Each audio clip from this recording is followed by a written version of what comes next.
Deus de infinito amor e bondade esteja conosco em mais esse dia e estamos estreitando nossos laços com a doutrina espírita através da leitura e reflexão desta obra ímpar, o Livro dos Espíritos, codificada por Allan Kardec. Nós estamos na conclusão e no item 5. Kardec nos diz: os que dizem que as crenças espíritas ameaçam invadir o mundo proclamam a sua força, porque uma ideia sem fundamento e destituída de lógica não poderia tornar-se universal. Se, pois, o espiritismo se implanta por toda a parte, se recruta adeptos, sobretudo nas classes esclarecidas, como todos o reconhecem, é que tem um fundo de verdade. Contra esta tendência, serão inúteis todos os esforços dos seus detratores, e o que o prova é que o próprio ridículo de que o procuram cobrir, longe de deter o seu impulso, parece-lhe haver dado novo vigor. Esse resultado justifica plenamente o que muitas vezes os espíritos têm dito, abre aspas, não vos inquieteis com a oposição, tudo o que fizerem contra vós se tornará em vosso favor, e os vossos maiores adversários servirão à vossa causa sem o querer. Contra a vontade de Deus, a má vontade dos homens não poderá prevalecer. Fecha aspas. Com o Espiritismo, a humanidade deve entrar numa fase nova, a do progresso moral, que lhe é consequência inevitável. Deixai, pois, de vos admirar da rapidez com que se propagam as ideias espíritas. A causa disso está na satisfação que elas proporcionam a todos os que as aprofundam, e que nelas vem alguma coisa mais do que um fútil passatempo. Ora, como o homem quer a sua felicidade acima de tudo, não é de admirar que se interesse por uma ideia que o torna feliz. O desenvolvimento dessas ideias apresenta 3 períodos distintos. O primeiro é o da curiosidade provocada pela estranheza dos fenômenos. O segundo é o do raciocínio e da filosofia. E o terceiro, o da aplicação e das consequências. O período da curiosidade já passou. A curiosidade não dura mais que um certo tempo, e uma vez satisfeita, muda de objeto. Mas o mesmo não acontece com o que se refere ao pensamento sério, ao raciocínio. O segundo período já começou e o terceiro o seguirá inevitavelmente. O Espiritismo progrediu, sobretudo, depois que foi melhor compreendido na sua essência, depois que lhe perceberam o alcance, porque ele toca nas fibras mais sensíveis do homem, as da sua felicidade, mesmo neste mundo. Isso está a causa da sua propagação, o segredo da força que o faz triunfar. Ele torna felizes os que o compreendem, enquanto a sua influência não se estende sobre as massas. Mesmo aquele que não tenha testemunhado nenhum fenômeno material de manifestações dirá: além dos fenômenos há uma filosofia. Essa filosofia me explica o que nenhuma outra havia explicado. Nela encontro, pelo simples raciocínio, uma demonstração racional dos problemas que interessam no mais alto grau ao meu futuro.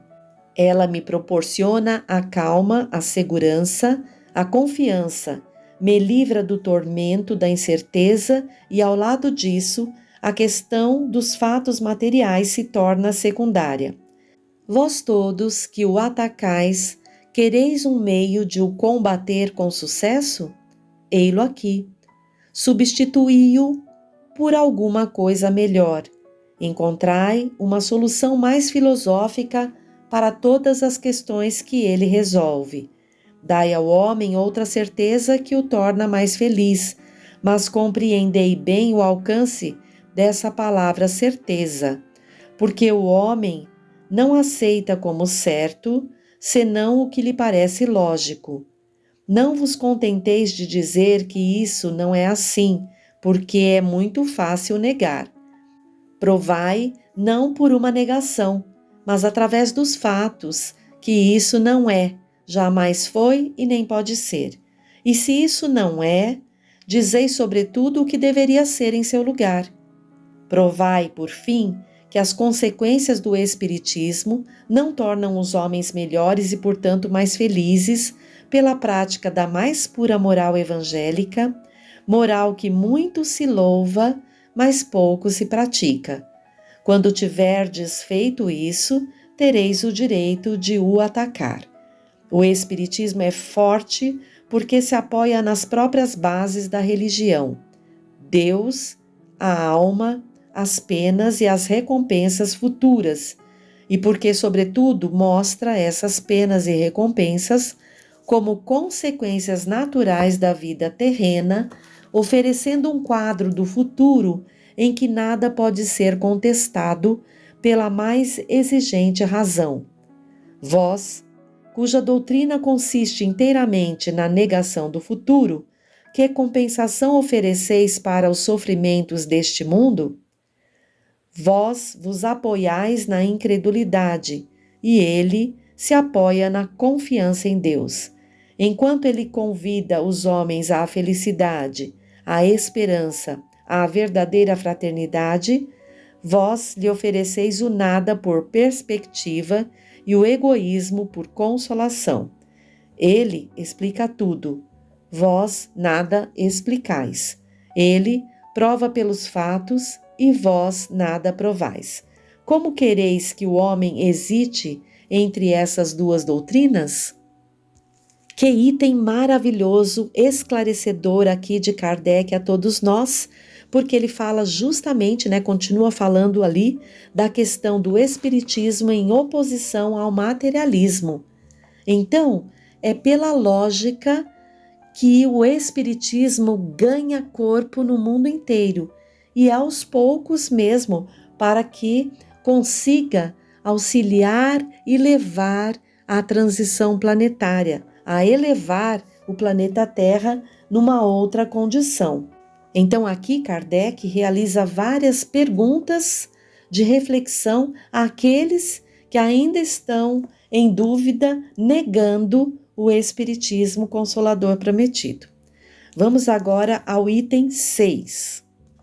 Seria fazer uma ideia bem falsa do Espiritismo acreditar que a sua força decorre da prática das manifestações materiais e que, portanto, entravando-se essas manifestações, pode-se minar-lhe as bases.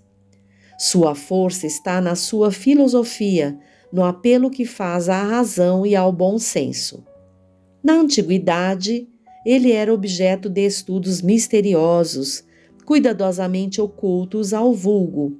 Hoje não tem segredos para ninguém. Fala uma linguagem clara, sem ambiguidades. Nada há nele de místico, nada de alegorias suscetíveis de falsas interpretações.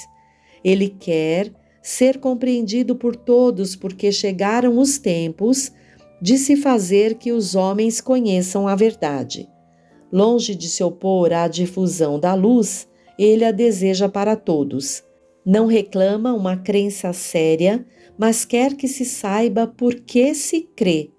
E como se apoia na razão será sempre mais forte do que as doutrinas que se apoiam sobre o nada. Os entraves que se tentassem oferecer à liberdade das manifestações poderiam abafá-las? Não, porque produziriam o efeito de todas as perseguições, o de excitar a curiosidade e o desejo de conhecer aquilo que foi proibido. De outro lado, se as manifestações espíritas fossem o privilégio pessoal de um só homem, ninguém duvidaria que, pondo esse homem de lado, as manifestações acabariam. Desgraçadamente para o adversário, elas estão ao alcance de todos e são utilizadas por todos, desde o menor ao maior, desde o palácio à choupana. pode-se interditar o seu exercício público, mas sabe-se precisamente que não é em público que elas se produzem melhor, e sim na intimidade.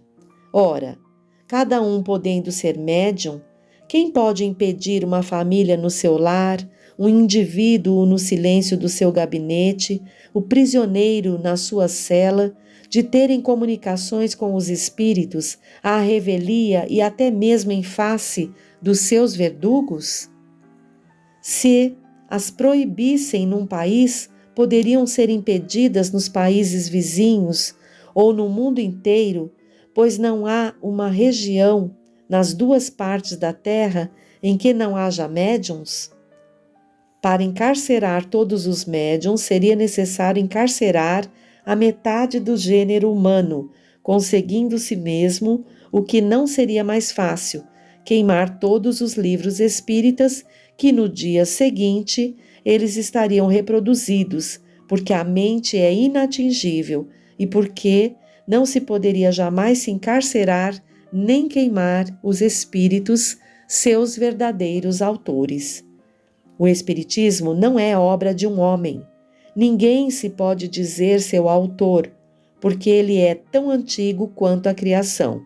Encontra-se por toda a parte, em todas as religiões e mais ainda na religião católica, com mais autoridade do que em todas as outras, porque nela se encontram os princípios de todas as manifestações. Os espíritos de todos os graus, suas relações ocultas ou patentes com os homens, os anjos guardiões, a reencarnação, a emancipação da alma durante a vida, a dupla vista, as visões, as manifestações de todo gênero, as aparições tangíveis. No tocante aos demônios, não são mais do que espíritos maus, e salvo a crença de que são eternamente destinados ao mal, enquanto a via do progresso não é interditada aos outros, entre eles não há qualquer outra diferença além do nome. O que faz a moderna ciência espírita? Reúne em um todo o que estava disperso, explica em termos próprios o que só se conhecia em linguagem alegórica, poda tudo aquilo que a superstição e a ignorância haviam criado para deixar somente o que é real e positivo. Eis o seu papel. Mas não lhe cabe o papel de fundadora. Ela revela o que existe, coordena, mas não cria nada, porque as suas bases estão em todos os tempos e em todos os lugares. Quem, pois, ousaria considerar-se bastante forte para abafá-la sob os sarcasmos e mesmo sob a perseguição? Se a proscreverem num lugar, ela renascerá em outros, no mesmo terreno de que tenha sido banida, porque está na própria natureza e não é dado ao homem aniquilar uma força da natureza, nem opor o seu veto aos decretos de Deus. De resto, que interesse haveria em se entravar a propaganda das ideias espíritas? Essas ideias, é verdade, se levantam contra os abusos que nascem do orgulho e do egoísmo. Mas esses abusos, de que alguns se aproveitam, prejudicam as massas. O Espiritismo terá, portanto, as massas em seu favor e não terá por adversários sérios, senão os interessados na manutenção desses abusos. Por sua influência, pelo contrário, essas ideias tornarão os homens melhores uns para os outros, menos ávidos de interesses materiais e mais resignados ante os decretos da providência, fazendo-se, portanto, um penhor de ordem e tranquilidade. Aqui Kardec nos fala da força incontestável do Espiritismo e revela o porquê. É o Consolador prometido por Jesus, o governador do planeta.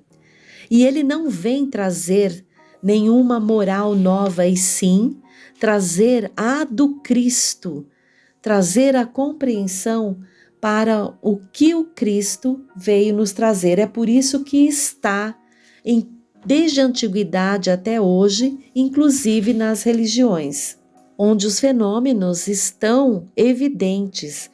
Quando ele coloca aqui, o Espiritismo não é obra de um homem, ninguém se pode dizer seu autor, porque ele é tão antigo quanto a criação.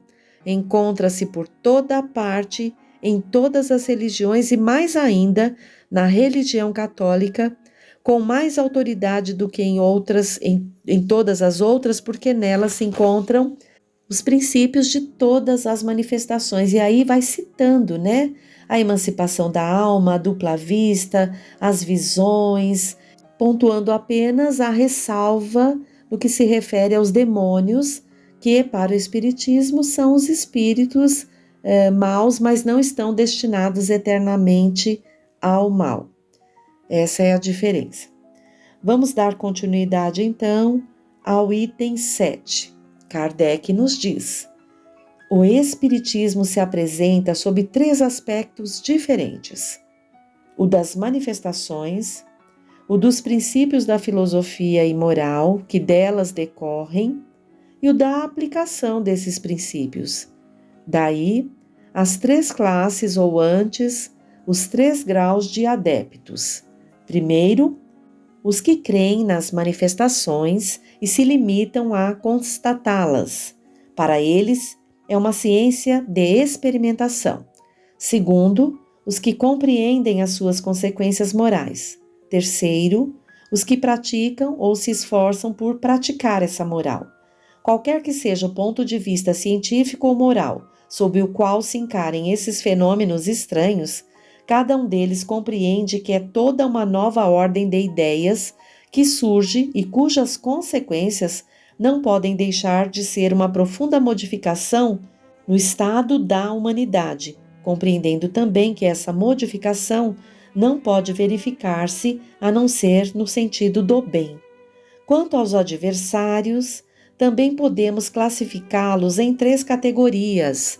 Primeiro, os que negam por sistema tudo o que é novo e não procede de suas próprias mentes e que dele falam sem conhecimento de causa. A esta classe pertencem todos os que nada admitem fora do testemunho dos sentidos, nada viram, nada querem ver e menos ainda aprofundar-se.